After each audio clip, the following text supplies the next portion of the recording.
అల్లు అర్జున్ని ఎందుకు అరెస్ట్ చేశారంటే, అతను సినిమా చూడటానికి పోయాడు.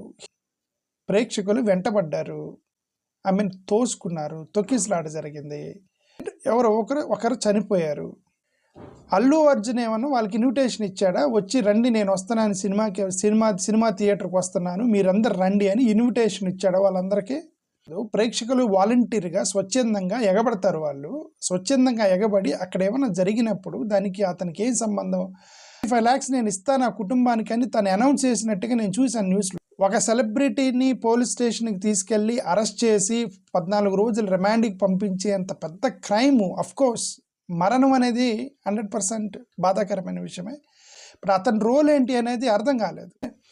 అల్లు అర్జున్ సెలబ్రిటీ, అతన్ని అరెస్ట్ చేయాలి అంటే సాధ్యమైనంత వరకు పొలిటీషియన్స్ కూడా అతని సినిమా స్టార్ ఎందుకని కొద్దిగా ఇన్ఫ్లుయెన్స్ ఉపయోగించి అతన్ని తప్పించడానికి అవకాశం ఉండేదే. అలాంటిది మరి అరెస్ట్ దాకా వెళ్ళింది అంటే డెఫినెట్గా ఏదో ఇన్ఫ్లుయెన్స్ జరిగింది చెప్పారు. ఒకటి చిరంజీవి గారు కరణామౌగుడు అనేటువంటి సినిమా అప్పుడు తొక్కిసలాడి చనిపోయారు. మరి అప్పుడు చిరంజీవి గారిని ఏం అరెస్ట్ చేయలేదు కదా. మరి చంద్రబాబు నాయుడు గారు కందుకూరులో పెట్టినప్పుడు 8 మంది చనిపోయారు. అప్పుడు చంద్రబాబు నాయుడు గారిని అరెస్ట్ చేయలేదు కదా. చంద్రబాబు నాయుడు గారు అది చీరలేఖ కార్యక్రమం ఒకటి జరిగినప్పుడు గుంటూరులో అక్కడ 4 చనిపోయారు. మరి ఆయన ఏం అరెస్ట్ చేయలేదు కదా. సో కొన్ని ఇన్సిడెంట్స్ చెప్పారు.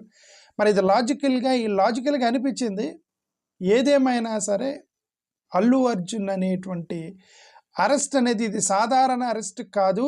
దీంట్లో ఏదో యాంగిల్ ఉంది, ఏదో కోణం ఉంది, ఏదో హైలీ ఇన్ఫ్లుయెన్షియల్ ఛానల్ ఏదో నడిచిందేమోనని అనుమానంతో ప్రేక్షకులు, అభిమానులు, చూసేటువంటి వాళ్ళు మొత్తం కూడా అనుకుంటున్నారు.